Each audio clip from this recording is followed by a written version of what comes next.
Hey, everyone. Welcome to the show. I'm Vanessa Lindsey. If you're listening, this is designed to inform you, inspire, and empower you, nonprofit leaders and aspiring change makers, visionaries. So today we're diving into a topic that's all too real for many of us is how to save time when you're juggling a full plate. That's right. Whether you're leading a nonprofit or dreaming of starting one while holding down a full time job and raising a family, Vanessa and I are going to try and answer some questions for you today. And by the way, I'm Antoinette Ortiz. I am a virtual assistant, and so I'm happy to lend my expertise in time saving hacks to this talk today. Yes, yes. And we're so excited to have Antoinette here because she's going to be really helping us delve into sharing practical, actionable tips to help you get laser focused, work smarter, and really not harder, and to make meaningful progress towards your nonprofit goals. So this is going to be an amazing tips, and it's going to be full. So I'm looking so forward. Thank you, Antoinette, for being with us this morning. My pleasure. So let's start by acknowledging the obvious. Time is limited. And when you know, and I really hate to say that time is limited because time isn't, time is just time, right? And it's the way we spend our time. And so the life of a nonprofit leader or aspiring founder is really hectic because there's so many things to do between your job, your family, your personal commitments. Because when you're running a nonprofit or starting, it's like having a baby. So that's an additional member of your family. So it could really feel impossible to add anything else to your to-do list, but we know there's so many other things to add to our to-do list. Absolutely. There are always things to add to our to do list. But I think it's important to start this conversation with you don't have to do everything at once. So that's something that people should always keep in mind. I think we overestimate what we can do and we like what we can get done in a day, in a week, and then we underestimate how much we really do achieve. So I think this talk should be helpful in helping people to be more consistent with their thought around the effort that they're putting forth to get things done. You know, that is such a great point, Antoinette, because you try to get things done in a day and a week. I know sometimes try to cram everything in a day, and I have this long to do list, and I keep pushing it off to the next day and the next day, right? So, because, if you're listening and you're feeling overwhelmed, give yourself permission to start small. And that's what I need to learn how to do is start small. I'm a visionary. And most people who start nonprofits are visionaries, are running them because they're like, I have a vision for change, right? So you got to remember that our nonprofit dream just doesn't launch overnight, even though we want it to. And your nonprofit organization, it doesn't have to do everything at once. Sometimes you hear, it's like, what do you do? If you're a new nonprofit, you'll start spouting off all the things that you want to do. And then if you're a more seasoned, older nonprofit, there's all these different things that you are already doing that you have to keep doing and you want to keep doing and adding on. Yeah, So, absolutely. So, my very first time saving tip is prioritize. So, I think that that's where we're going to head now into talking about how you can prioritize. wow, prioritize. Because we always think that everything is a priority, right? Yeah, Everything's a priority, especially for me, everything is a priority. So Internet, let's break down these strategies that you can implement right away. Some real small strategies so we don't feel like we're doing everything at one time. So what's one tip that's been a game changer for you in breaking your stuff down? I think the biggest one for me has been time blocking.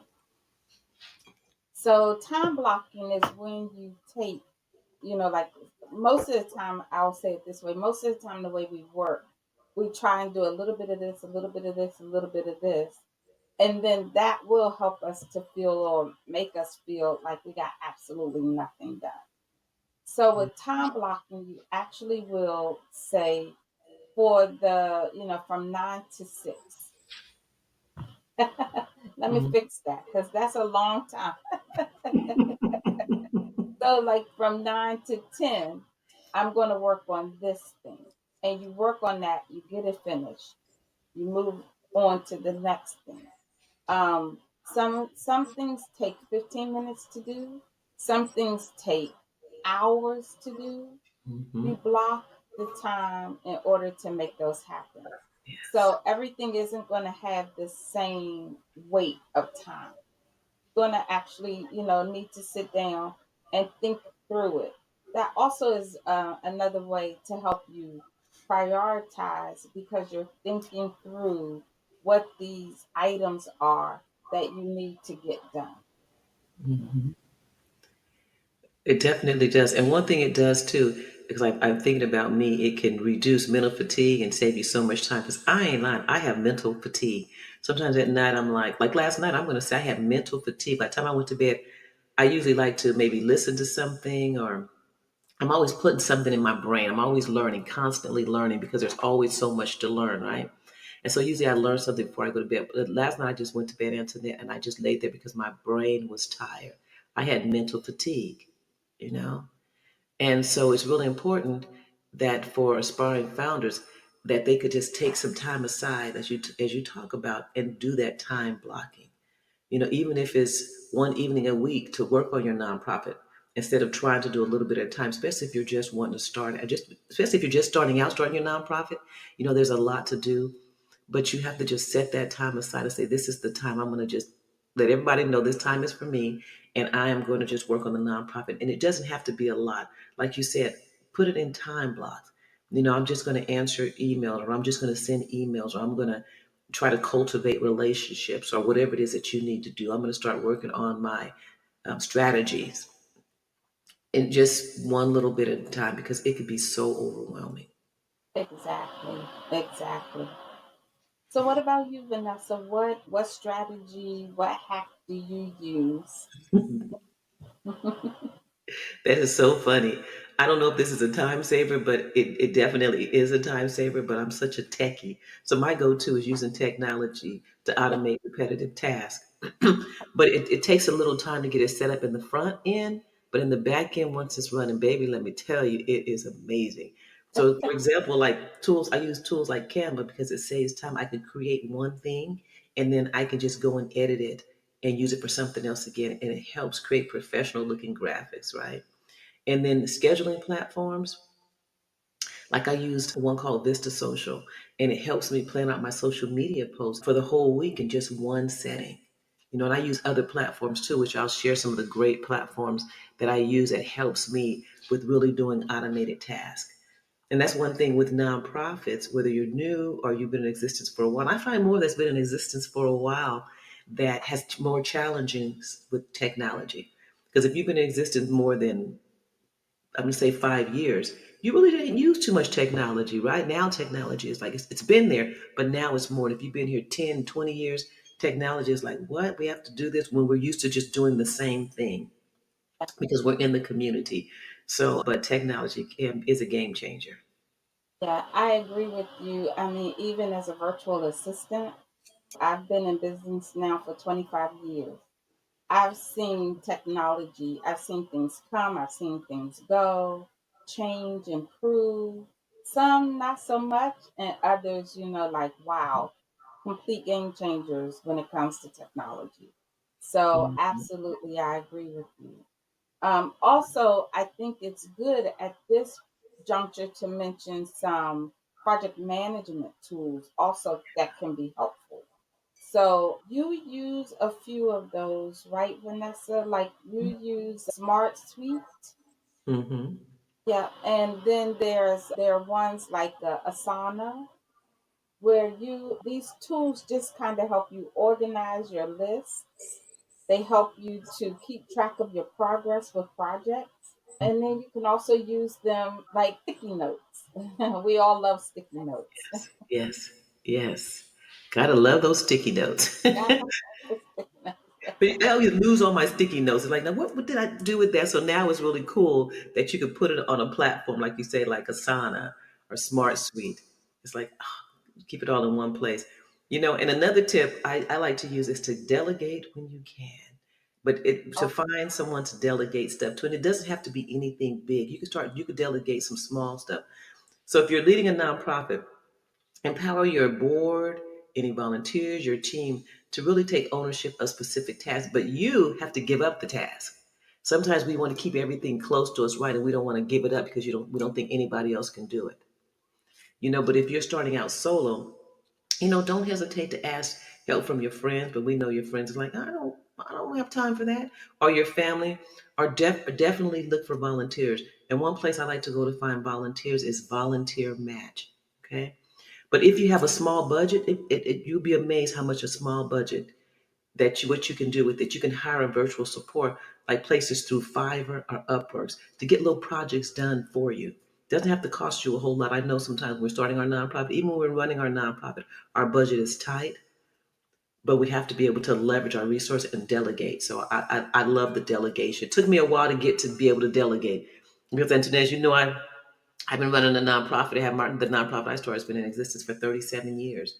And so when I started, I had to do everything. So to give it up to somebody has been Yeah. really challenging. But I have learned over the last, no, trust me, it didn't take me that long, but I'm really good at delegating.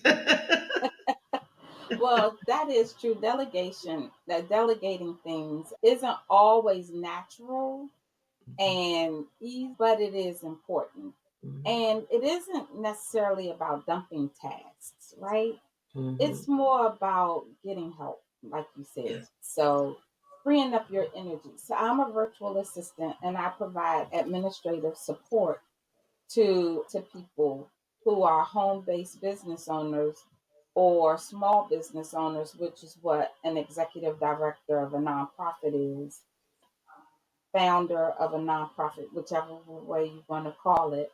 Mhm, And what I have found is helping helping the founder, the new nonprofit owner, helping to teach them how to delegate is helping me to also learn in my own business how to delegate. So that's a very good point, Vanessa. I really did like that.